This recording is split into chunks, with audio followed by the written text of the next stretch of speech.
ఎంత అదృష్టమయ్యా నీకు. దేవతల్లో కలిసిపోతారయ్యా మీ ఇల్లు, మీ వంశం 7 తరాలు కలిసిపోతుంది ఒక్కడు భగవద్గీత చెప్తే.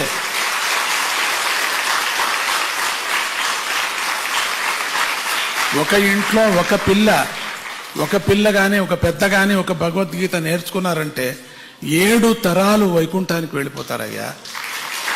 అట్లా ఉందే దీని ఫలితము. అంత ఈజీ ఈ పుస్తకంలో ఉండేటువంటిది, ఈ భగవద్గీతకు ఉండే మహిమ అపారమయ్యా. నేను చెప్పలేనయ్యా దీని సంగతి. ఇప్పటికైనా తెలుసుకో, విను, కష్టపడి నువ్వు కూడా చదువు, రీడింగ్ లిస్ట్లో చేరుకో.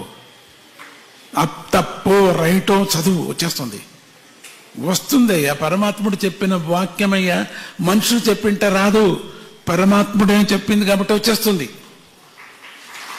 చాలా మందికి వచ్చింది అట్లా. ఆ చీపురు తీసే వాళ్ళకంతా వచ్చేసింది. ఎట్లా వచ్చింది వాళ్ళకు? విద్యావంతులు స్కూల్కే వెళ్ళాలా వాళ్ళు. శ్రద్ధ, నేను నేర్చుకోవాలా, నేను స్వామీజీ దగ్గర వెళ్ళాలా, స్వామీజీతో నేను మెడలు వేయించుకోవాలి నా మెడకు అనే ఒక హఠంగా నేర్చుకున్నారు పిల్లలు. 6 మాటలు 7 మాటలు 8 మాటలు కూడా అటెండ్ అయ్యారు పిల్లలు. గోల్డ్ మెడల్ కావాలి. నేను చెప్పాను, ప్రథమ సర్టిఫికేట్ వచ్చింది కదా, ఫస్ట్ క్లాస్ వచ్చింది కదా, చాలు అంటే లేదు, నేను తీసుకోవాలా. ఎంత హఠంగా తీసుకున్నారంటే ఆ మెమోరీ పవర్తో క్లాసులో అంతా ఫస్ట్ వచ్చేసారు పిల్లలు. పెరుగుతుంది మెమోరీ పవర్. మంచి విద్యావంతులు అవుతారు, ప్రపంచంలో సమాజంలో మంచి విద్యావంతులు అవుతారు.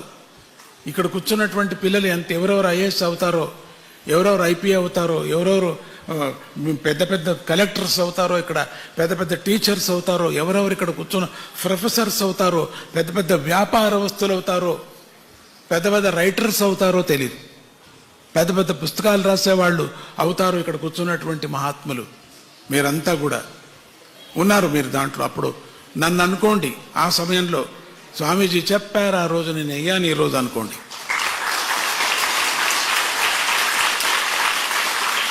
ఎంతమంది డెంటిస్ట్స్ అవుతారో, ఎంతమంది వెటర్నరీ డాక్టర్స్ అవుతారో, ఇక్కడ కూర్చుని ఎంతమంది ఎంబీబీఎస్ డాక్టర్స్ అవుతారో, ఎంతమంది పిహెచ్డి అవుతారో, ఇక్కడ కూర్చున్నటువంటి విద్యావంతులు మీరంతా కూడా. ఎప్పుడు భగవద్గీత కంఠపాఠం చేశానంటే వాళ్ళు పెద్ద విద్యావంతులు అయినే అవుతారు, ఎప్పటికైనా అవుతారు. కానీ దీనికంతా శ్రద్ధ ఉండాలా, సోమారితనం ఉండకూడదు, దీనికి అశ్రద్ధ ఉండకూడదు అనేది మాత్రం జ్ఞాపకం పెట్టుకోండి. ఎక్కువ ప్రచారం చేయండి. టీచర్స్ వెళ్ళండి, తిడితే తిడతారు వాళ్ళు, మాకు వద్దంటారు, పర్వాలేదు, వాళ్ళని ఒప్పించాలా, మెప్పించాలా. పిల్లకు మంచిది కావాలా, పిల్లకు మెమోరీ పవర్ పెరగాల, విద్యావంతులు అవుతుందని చెప్పాలా. గోల్డ్ కన్నా ఎక్కువ అది. నా చేత్తో స్పర్శ చేసిందంతా గోల్డే, ఎందుకు కాకూడదు? అది అదే మొదట, అది ఏది స్వామీజీ నిర్ణయించారో అదే గోల్డ్ మనకంతే, అదే సర్వస్వం. ఇప్పుడు మనం ఇత్తడిది పెట్టుకొని పూజ చేయటంలే, పరమాత్మను మనకు అనుగ్రహించటంలే. రాయిని పెట్టుకొని పూజ చేయటంలే, అనుగ్రహించటంలే. అట్లనే ఏదే ఒక ప్లాస్టిక్ని పెట్టి స్వామీజీ తీసుకో దీంట్లో అనుభవించి ఉంటే, ముఖ్యమదే గురు ఉపదేశం.